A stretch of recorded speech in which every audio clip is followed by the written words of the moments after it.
Good afternoon. It's Joyful Christian Hermit. I just wanted to show you this rose is keeps on giving and giving and giving. Any plants that I go by, keep track of, and if you want to have a prayer plant, describe it to me or tell me what it is, and I will be more than happy to have it be your official prayer plant, and I will pray for you every time I go past or see it.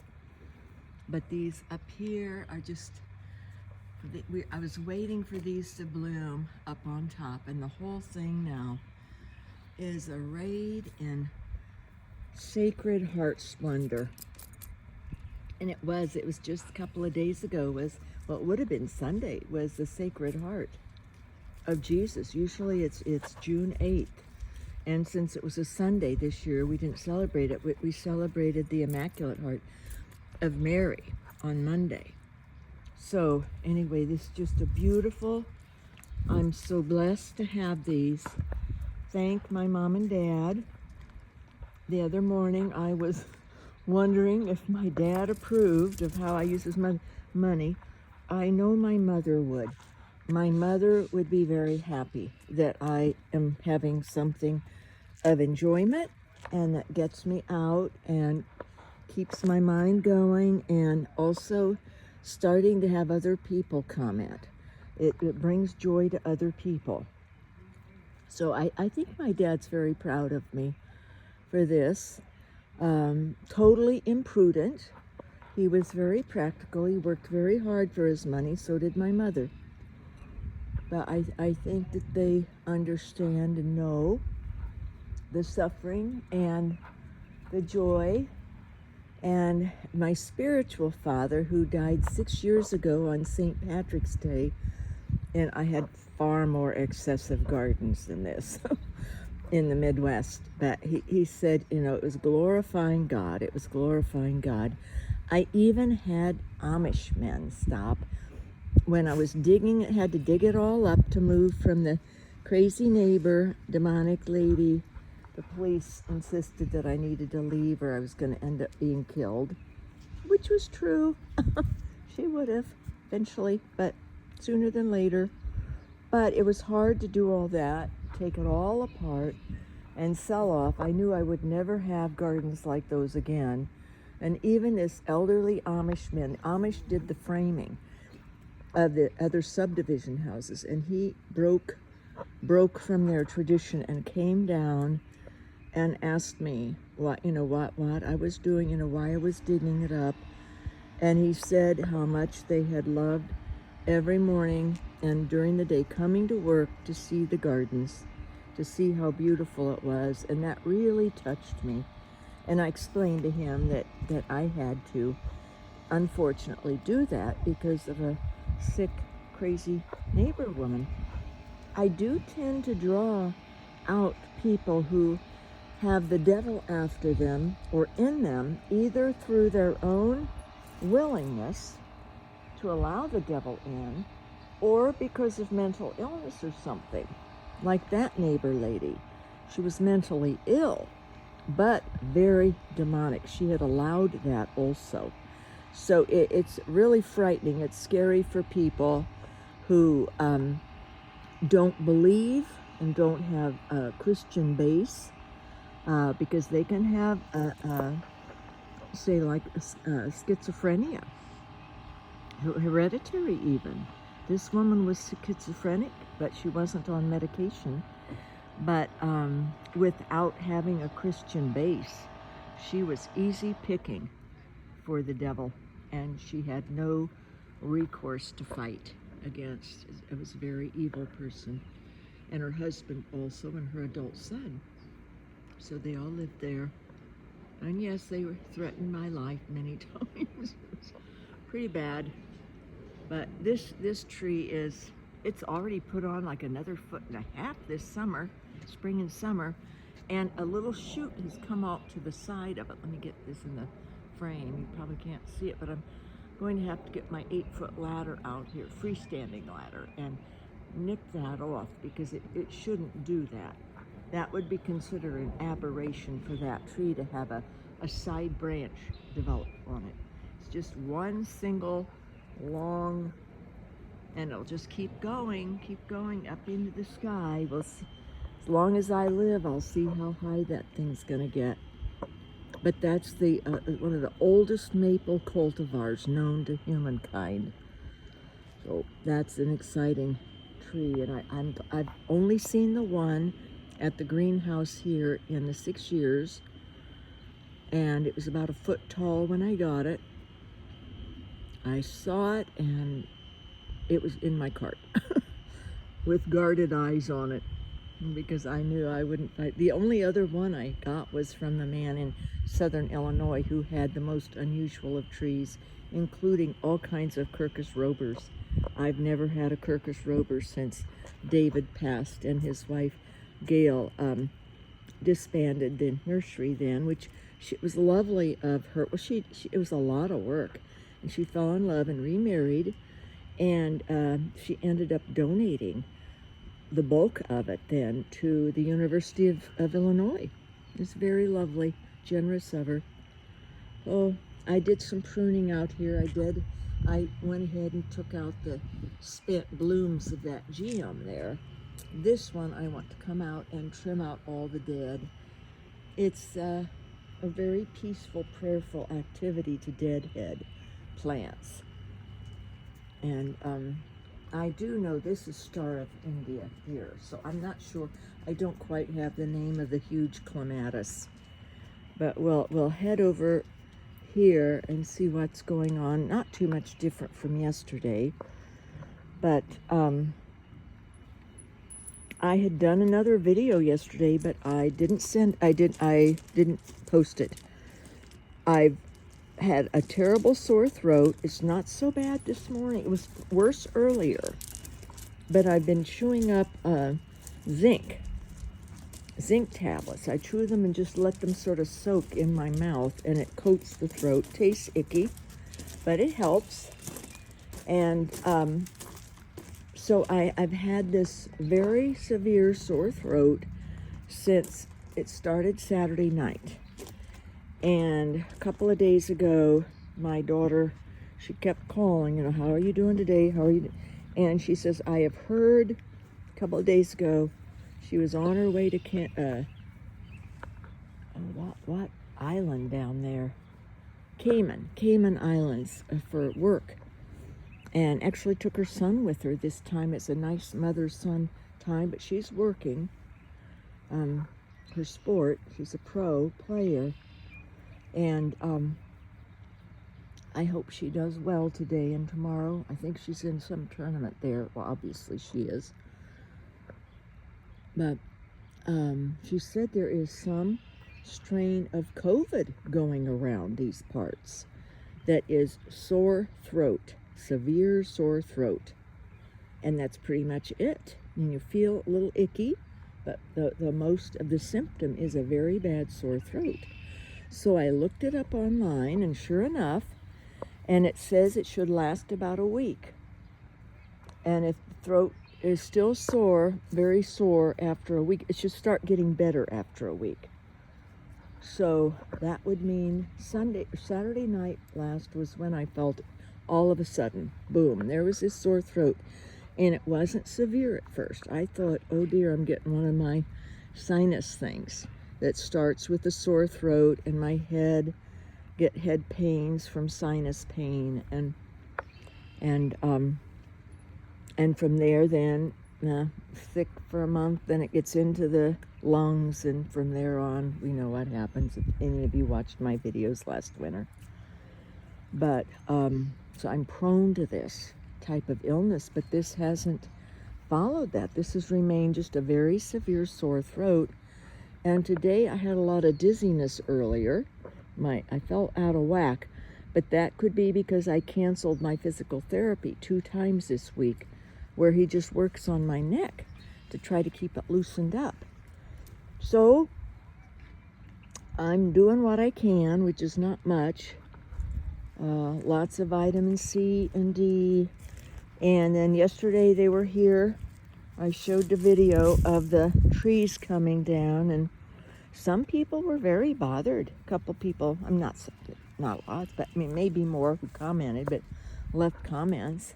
One left vulgarities, and I'm sorry, I do remove comments that have vulgarities in them. There's no need to use ugly language. You can express your displeasure with trees being cut down, but trees get old. And another person, was that necessary? Well, of course, I wouldn't have had them cut down at cost. They cost to get cut down. And I got a very good deal. In fact, my neighbor said it was a screaming deal because I had been very good to this company.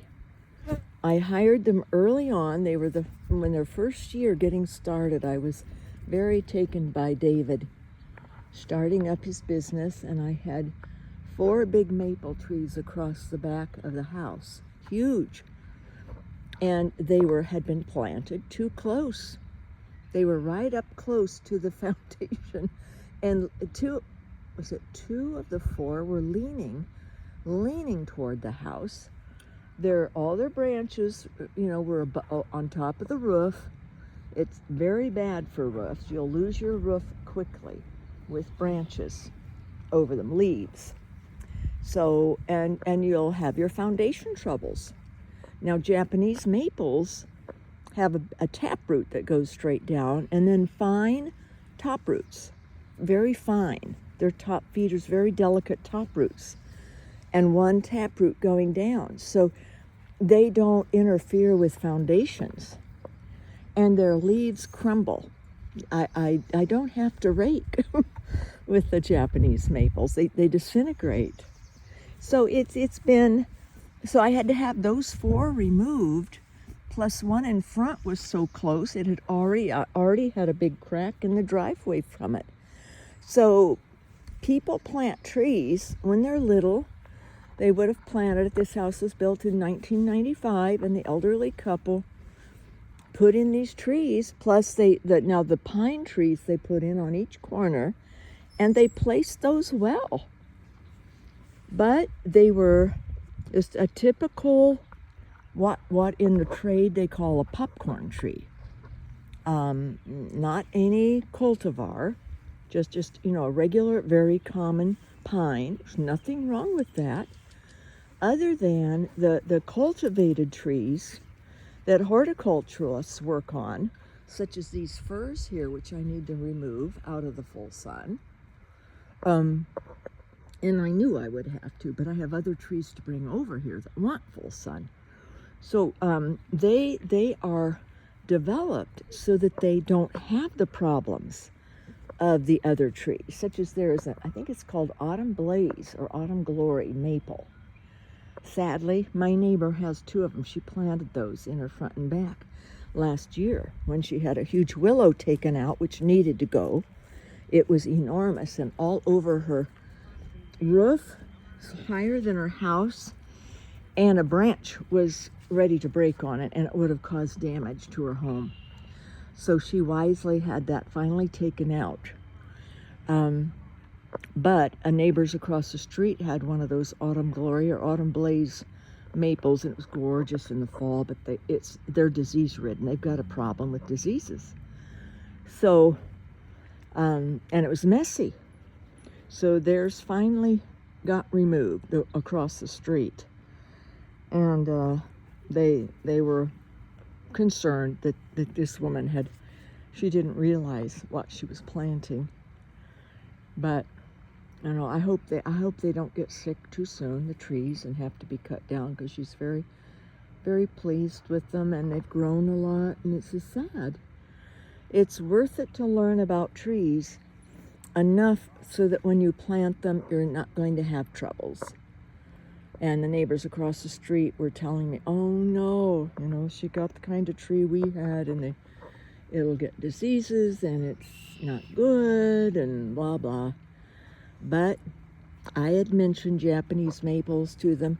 There are some that get tall, 30 feet, be plenty tall for shade.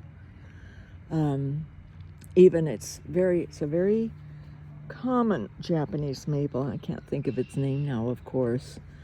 Maybe I'll think of it, but it's a red-leafed one. And it wouldn't interfere with their patio there. The roots wouldn't. But at least they have that one, away from the house enough. They're not going to have root problems, at least not for a long time. And it's down low enough, I think it'll avoid the foundation. So it's just, but see, this pine tree was 35 years old, and it was not cultivated, so it was nothing but mess for me all the time. We'd have the slightest of breeze, and even without a breeze, it would have like a needle and a pine cone dump. And then, you can't mow your yard if it's just loaded with pine cones. Well, my mower just shreds them and spewed them out. And it dulls the blades. And then I'm picking them up, and my back's fused, and it's hard on me. Then the bark is getting so old, big chunks of bark were falling off of it. But the needles were getting into these other trees, which I have gone around and picked most of them out now in preparation. Oh, here's some down in this tree. They get everywhere. It had lived its life. It was an old tree by a common pine standards, and messy. I've had to have it trimmed on 2 times. So I'd spent, what was it, last summer, it was $150. They cleaned up some of the dead branches up in it when they had come to take out my neighbor's willow. And it was the first year where I had the other trees. I think they charged me $100 then to really clean up both of these pines. They had so many dead branches in them. And then see, when those break off and just hang, like my neighbor has one hanging over there, and I've told her she can help me bring it over, drag my 28-foot ladder over. I can get up there and cut that branch out for her. I tried to get them to do it yesterday, and I didn't understand until the very end. They didn't make it clear that she had to be the one to request it.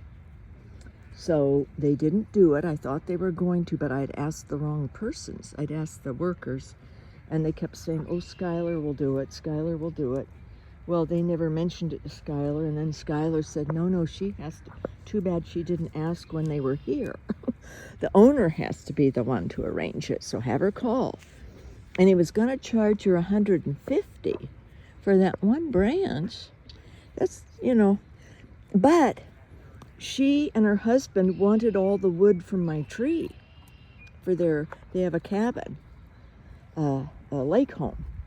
So I said, sure, you can have that wood. And that saved the tree cutters a lot of work. Otherwise, I'll walk down here and just see how much wonderful wood was in those 2 pine trees that my neighbors are going to enjoy for a couple of years or more, burning in their cabin. Keep them warm. Look at all this. So, see, the tree cutters would have had to have put this all through their chipper. And that's a lot of work, or haul them off to the dump. So it saved them all this added work. So later, when he said, no, she'll have to call and arrange for it, and he said it'd be about $150, and I said, oh dear. And I said, oh, she's been such a good person to me. She has literally saved my life at least twice, maybe more. Last winter, she took care of me so much when I was so ill. And 2 years ago was the first time I really met her. She came over every day for 5 weeks when I had the knee replacement, and it had failed, and I didn't realize it had failed for a couple of weeks.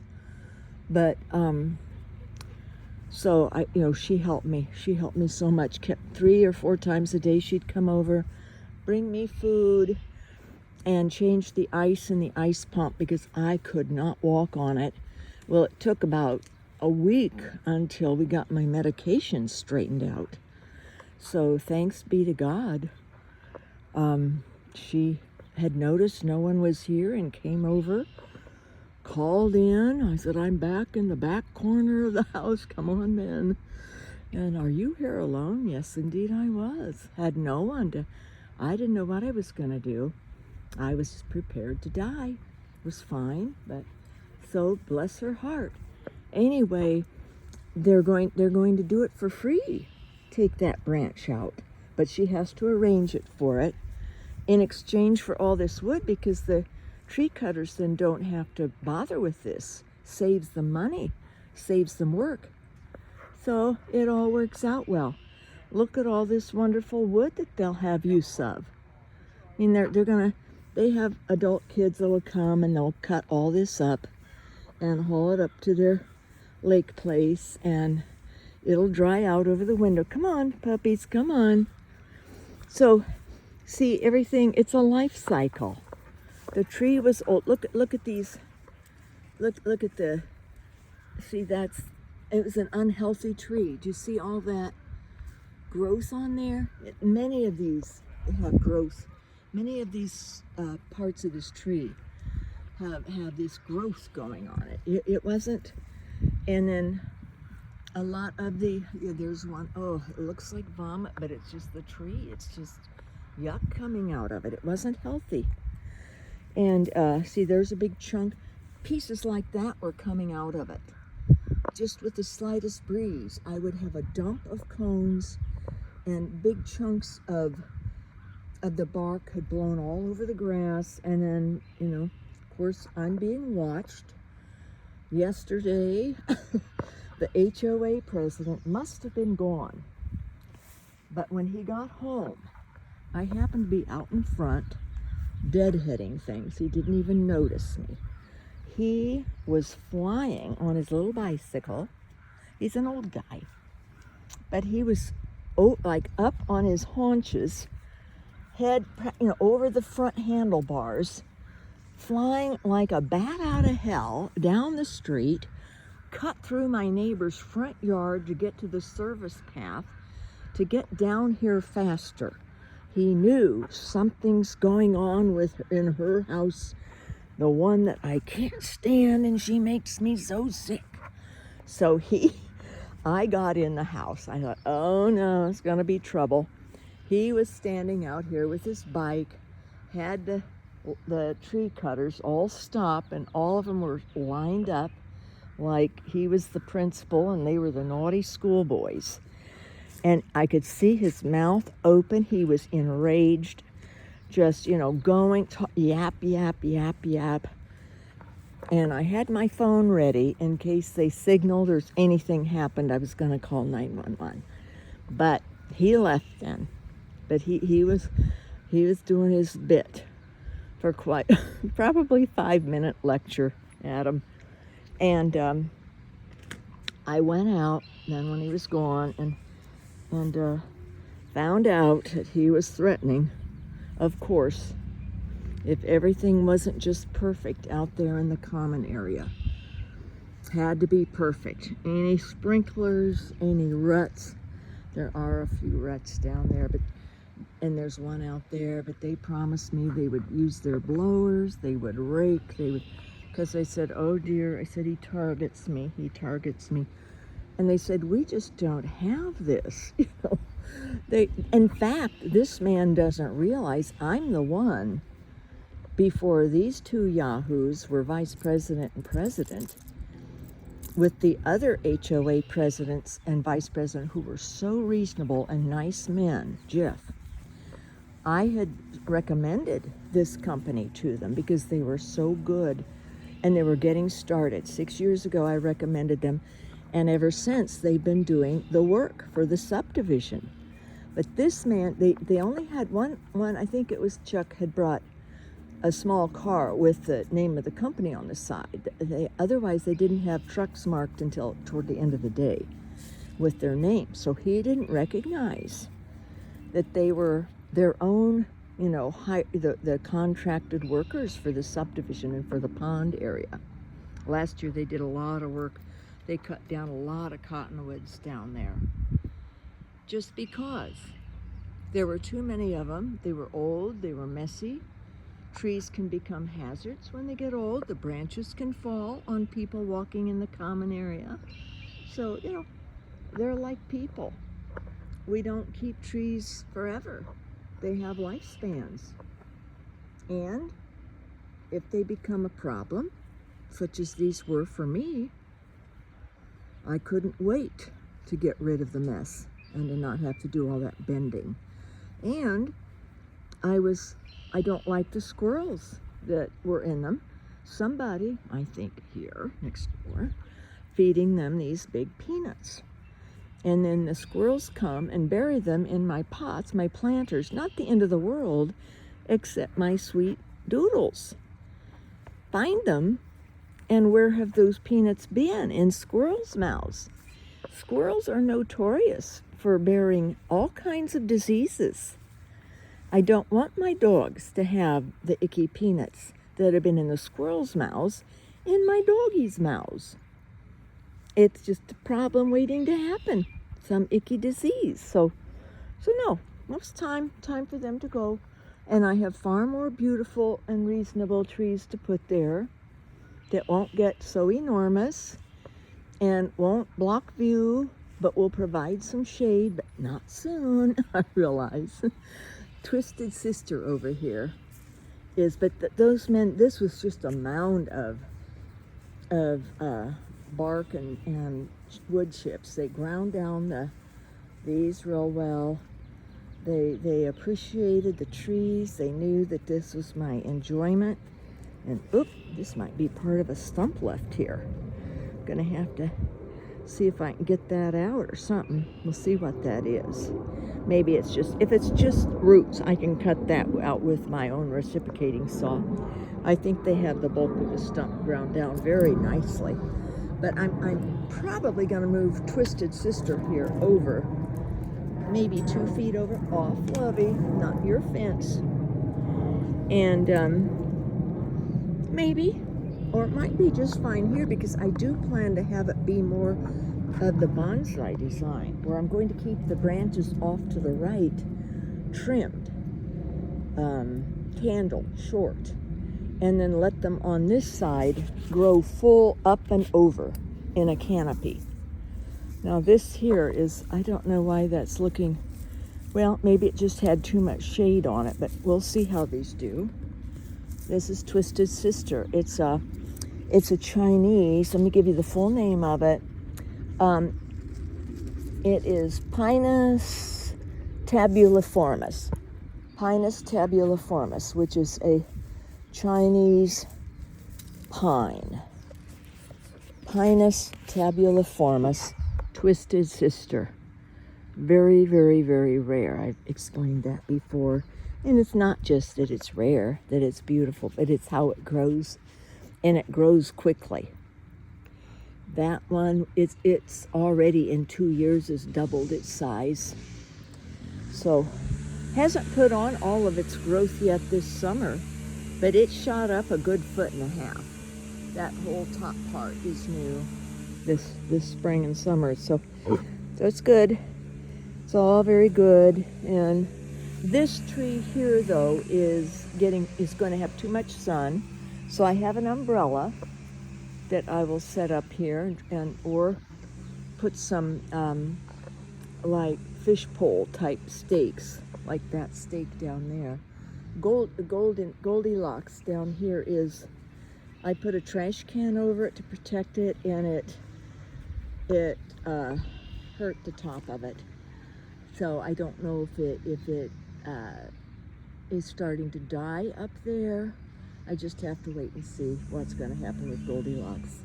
Once a conifer starts to die, it will die. There's no bringing it back. Not even if it has 1 inch or 2 inches of brown. Come here, Lovey. Let's just say a little prayer for Goldilocks. You see, if I would clip that part off the top, it's not going to save it. I just have to let God hopefully heal it and let it survive.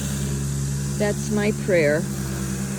And this here that was all that was left of a rose bush that had all that revision. Those steps down there, I cut out all the revision.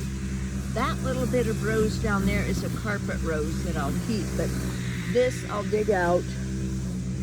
This is not a revision. This survived. The three just like it survived, but they have no scent. So they must be a very hardy generic rose, which is okay. I have to decide, I had sort of decided that I didn't like a whole hedge of roses here anyway. I like it just being in bed last night and this morning, looking out and seeing all that vista of pond was a real treat for me. And I in my bedroom now, since these trees are gone, it's like filled with light. The house is, it's like I'm in a garden room, surrounded by gardens. It's there, right? Those three windows there. It's just all so, feels so open and spacious. Blessed indeed. So, guess you'd sort of have to be really into gardening to get this kind of joy I have from these plants and trees. I'm the tree lady. So, see, this is another one of those. I got it. I'll dig it out. I'm gonna work on that today. I'm trying to sweat a lot. Come out when it's hot and get really sweat this sickness out, whatever it is. But yeah, there's one of the reversions out there with the little sort of old-fashioned looking rose, but it's not. It's just a reversion. It's rootstock, and it took over the whole rose. So there's nothing of the original rose there anymore. This one was the same way. I have it all ready to dig out. I'll dig it out. This tree, this is the one that David and Gail in southern Illinois, the late David, found from a rut. Came from one of their trees, a regular Japanese maple, but it's started a new type of tree, and they call it Illinois Sunrise. Illinois is the name of the University of Illinois team, sports team, the Illinois, they call themselves, the Illinois. So this tree here, but they said it could take full sun, which it is, but I was told it could get 35 feet tall. That was a fast grower, but I have not found it to be fast. So, see, I planted that here so I'd have some shade down here, thinking, and this was maybe 3 or 4 years ago, I think I planted this.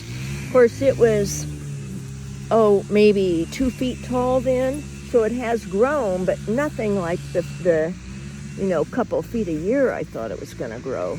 So, and some trees can grow. This little tree down here, this 1 gallon, which now I can put anywhere it wants full sun, that will grow 1.5 feet a year. This one right here. So, in fact, I might just stick it here. I might take this rose out, maybe. I don't know. I'm going to keep the yellow one there. I got most of the reversion. I got all the reversion out except maybe down at the bottom. I think I got it all. That one's fine. The red one, this is fine. But you see the ones that I need to take out. That one there, I'm going to just cut those little stubs down, and then what's viable of the rose, the original rose, are the ones with the blooms on it. And then in the next spring, I'll just take that down and make sure I don't let any reversions grow. Those are big shoots that have no buds on them, no buds at all. And when I started to examine the leaves, they were slightly different leaves, but very similar. So they looked like, because they were rootstock. The rootstock had taken over, just like in a Japanese maple. If you have reversion, if you don't cut it out, it'll eventually take over. And I didn't recognize, oh my, it would do it to roses too, or anything, any plant that is started using rootstock to help it develop and grow. So I think of all these things with gardens, and I think of it regarding the spiritual life. Let's just consider our souls and our spiritual life, such as, as we, if we, Lovey, don't get in the planters. He's looking for peanuts. I think I've got them all out, and there's been no squirrels. I told them yesterday I saw the last squirrel, ironically, with a big peanut dangling from his lips. I said, you'll have to find yourself another pine tree. There's one at the neighbor's, there's one out in the common area. You have to relocate. These houses are going to be gone, razed to the ground. So let's consider our souls. And if we don't, just as we grow in age, if we haven't really actively, or if we're not of quality in our souls, there's not been growth. There's not been any viable good to us. We start flaking. We start dumping. We become messy. Our pus starts to show. Our oozing sickness that comes from within and out, our sins, start to ooze out and crust over. And that's very bad for our skin and for our lives. I'm giving this example based on that tree out there that we saw. Oh, it was having troubles. It was sick, getting sick, old age. You've seen people with really old people in nursing homes that no one's taking care of their skin, or people who live alone, like me. If I didn't wash, my skin could scale up and get all crusty and icky, and you see people with crumbles on their faces and hands and arms, and you visit them and you just think, could just scrape it off. Well, that's like our souls can become, just ridden with debris, stuff that's not needed, sloughing off, but it doesn't totally come off and instead just hangs on us. Bad attitudes, pride can do that to us. It can be just very disgusting. We can become even visually ugly, but also useless, pointless when we become evil, or even simply not evil, just not productive, not doing as we ought to be doing with our spiritual lives, not actively loving, not reading scripture, not filling ourselves with good. Or we can be doing all that, just get old, and our bodies get old and die, or need to die, start to die. It's just what happens. And then other, more viable, come in and take our places. For women, I'm past childbearing years by far. Other young people are having babies and rearing their children. So my daughters are at the point where their children are college age now. And, within 4, 5, 6 years, maybe would marry. Maybe within 10 years have grandchildren. So we all just grow and change, and life changes, and I'll die. My old body will be cremated probably. It's too costly to ship me back to the Midwest, I think. A little box is much cheaper. Go UPS with my little ashes. Got a spot there, the cemetery to the side of my dad. My mom's on one side and the open spots are on his other side. So that's where I'll be. I'll have a nice river view up on a hilltop. Be quite lovely. And ironically, it'll be right beside the convent that died out. I won't be far from where my spiritual dot is buried. But the convent that he was chaplain of the last 25 or 29 years of his life died out. The women lost their way. They lost their charism. They became very negative. They wanted power. They wanted to be men. They wanted to be in charge of the church, wanted to be priests. And it angered them that they weren't and weren't going to be. And they literally became outwardly decrepit, ugly, and their whole religious order, they stopped losing anyone coming in. Who's drawn to that?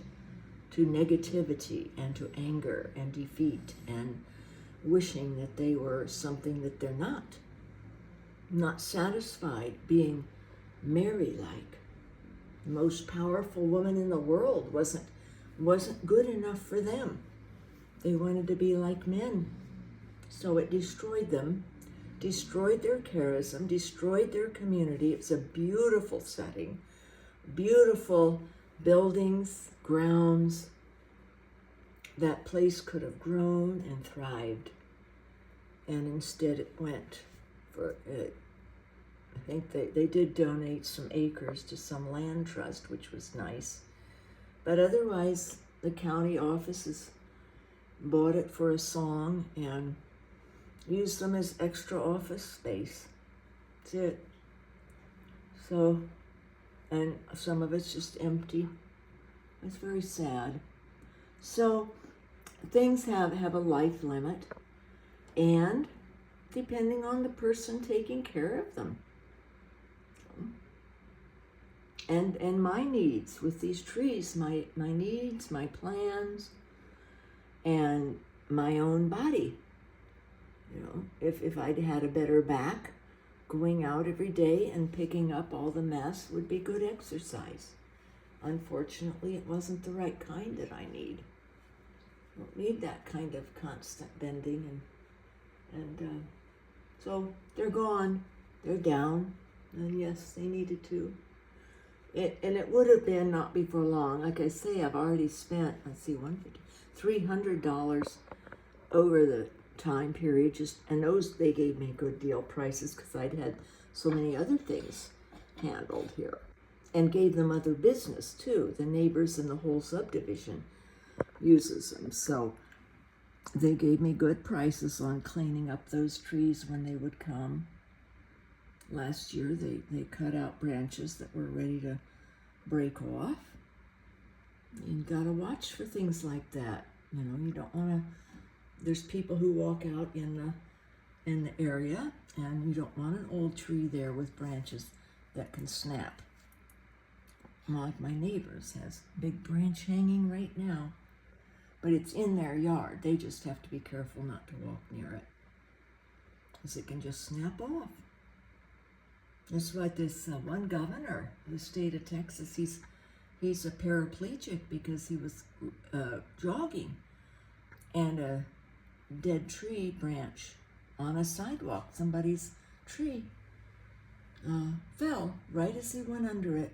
The branch did, and broke his neck right beneath where he could still use his arms, thanks be to God. But so there's lots of reasons why not to keep a tree beyond its prime, beyond its usefulness and its health. This tree on the left had been so trimmed out it was lopsided anyway. No, I don't. The night before I went out and said some prayers, thanked the tree for its usefulness, for the years it had been there, and let it know it was going to be going to other uses. I didn't know then a neighbor would want all the wood. How lovely is that? You know, it's the love and the good just keeps on giving. I think some of you are aware of the book. It's a children's book, but it's wonderful for adults. It's by Shel Silverstein. It's called The Giving Tree. I think that the image on the front, the illustration, also by Shel Silverstein, by the author, has an old man sitting, or a little boy sitting on a stump. The tree had been cut down, but it basically goes over the life of the tree from the tree's perspective and how the tree keeps on giving. Even its stump offered a place for the child, and I think the old man joined the child and was telling a story, you know. An old man and a child were sitting there, something to that effect. Maybe the child had grown up and his tree still was giving to him by giving him a place to sit on its stump. So I just choose to be more positive about things, try to be, I felt so much love last Friday and Saturday. I had never felt such peace, joy, and love to that degree. It was really phenomenal. It was miraculous.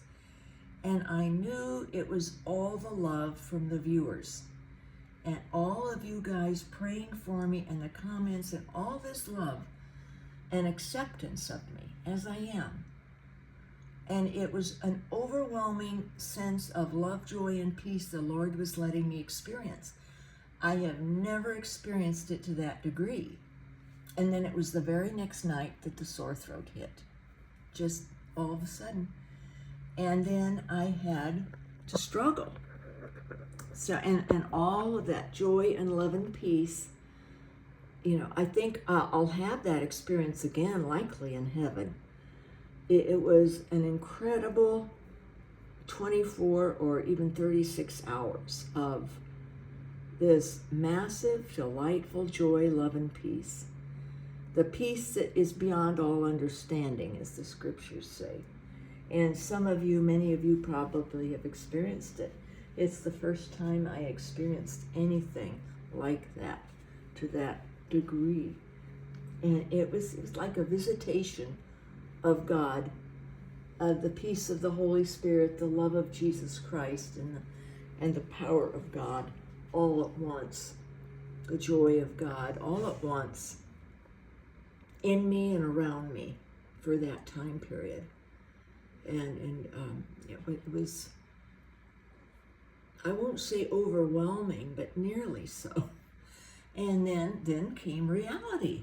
You know, then came evil things, because yes, this lady has struck again and she can't let it go. I think she's probably bothered I haven't reacted, but you know, what can you do for someone like that? She's very unwell. So bless her heart, she's so obsessed with me, sort of like the HOA man. I tell you, if someone's got the devil in them, I draw it out. I'm like a magnet to them. And so she's all twisted up in a bun about, in a wad, about love to suffer and suffer to love. She has dared to mock St. Michael the Archangel. And I realize there's nothing more I can do for her. I've prayed, but she's going to have to figure it out. You don't mock the strongest and most powerful archangel. That's just stupid to do that, to mock St. Michael. And she'll have to figure it out and manage. That is not too smart to mock St. Michael. So, end of that. Not gonna go into it. She'll have to figure her situation out in her soul, and I have mine to work on. So God bless His real presence in us, and I'm going to get out, and I just was out with the puppies, as you know, and I'm going to take the pitchfork and loosen up some of those rose stumps out there and figure out where I'm going to place trees. I'm going to plant them more toward evening. Some of them, it's going to take a while, but I'm going to plan out where I'm going to put them. I have my big dolly back, so I can haul the Acer Grisium, the paper bark maple down there. I'm going to plant that over in that corner. And the Twisted Sister is already down there, already in the ground. And from there, I want to get the Weeping Wonder back in the ground. I'll put it over in that corner. I think I'll have a little bit of shade down there. Oh, I'm going to move Angel Falls from the right side of the garden, off to my right, over to the left. Over there is going to go Angel Falls. It loves full sun. So, I've got some creative exercise to do, and praying and praising God, and love to suffer and suffer to love. And not everyone has the wherewithal to absorb the spiritual and the numinous and the messages of an archangel, of the declaration, love to suffer and suffer to love. Nor do they have the capacity to grasp. We're all in different levels of Bloom's Taxonomy of Learning. Some remain at the recall, very, very first phase of simple recall, of, you hear something and you can parrot it back. You can read a book on theology and you can parrot back the terms and sound most educated. And then there's some who can read it and parrot it back, but also comprehend some of the concepts. It does not make them a theologian, but those with pride will declare that they are theologians. Everyone with a master's degree is not considered a theologian with a master's in theology. That takes also a great deal of hubris to declare yourself a theologian, but it works. Then it can create this aura that you are. Some people will think, oh my goodness, yes. They don't know that the person themselves has anointed themselves with these titles. And how many people have masters in theology. I myself would have had one, but I didn't follow through. I was going to go to St. Meinrad Arch Abbey and live there for a year, 9 months, and pick up that master's. But the priest, who was so sick, begged me, no, please, I need you. I need your help. So I did, and it was as well. I don't need more degrees. I have plenty of degrees. And what I need is holiness. That's what we need. Holiness, humility, and wisdom. The beginnings of wisdom, even, get started. And to keep working on living in the holy narrow pathway. That is worth all the degrees in the world, is to be even 1 or 2 steps on the holy narrow pathway. And that is to humble down and be honest. Definitely don't mock an archangel and what he declares. But I do understand that the person probably does not have the capacity to think spiritually. And I don't think so, because I think the person's whole views and writing is all very temporal tangible, recall and basic comprehension. There's not creativity, there's not critical thinking skills shown, there's not inventiveness or decision making. Just pretty much stays the first 2 levels of Bloom's taxonomy. And maybe I need to go through those levels, because it's something we can all work on. We should be pushing ourselves beyond recall and simple comprehension.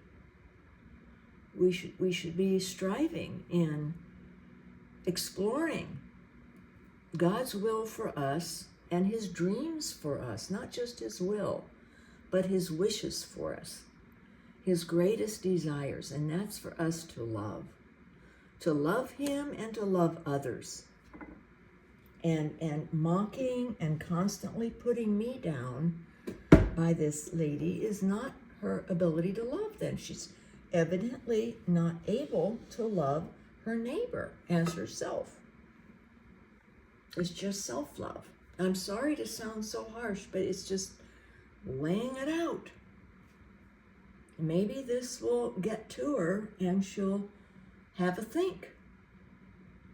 Wow, I've become this, haven't I? Yes, you have, Laurel. Her name's Laurel. please pray for her. God has given her to me. I in one of the videos, I read the scriptures from June 5th, and it was Jesus talking to God, how you have given these to me, and I am in them, and they are in me. We are all one in you, Lord. And I realized Jesus means that for all of us. He gives us others. He gives us one another to love and to help and to fraternally correct and to try to shake the pine cones out of their branches, to scrape the scale off of their diseased wood, and to get them to see themselves and what they've become. Very nasty and resentful or envious of one person. Often it just comes down to one person, that a person becomes obsessed. So I've got the HOA man obsessed with me, and I've got this lady obsessed. And the lady has the HOA man beat by 16 years come August. We'll start our 19th year in August of her obsession of me. Negative obsession. It's not at all becoming. And I started to wonder if maybe she has some dementia setting in. I think she's about 80 years old now. So it could be, but her intellect still seems to be intact. She still has recall and some comprehension, it seems. Some comprehension, I don't know. But she can recall the theological and intellectualized words. But no, love to suffer and suffer to love is not evil. It's not sinful. It's a reality of God, and it's beautiful, and it's meaningful, but not for those who do not have ears to hear, or who cannot think mystically and spiritually. And that is essential for us. We can read the scriptures, but it can be like the clanging gong. Or we can read the scriptures and it can be like a cloud opening up for the sun.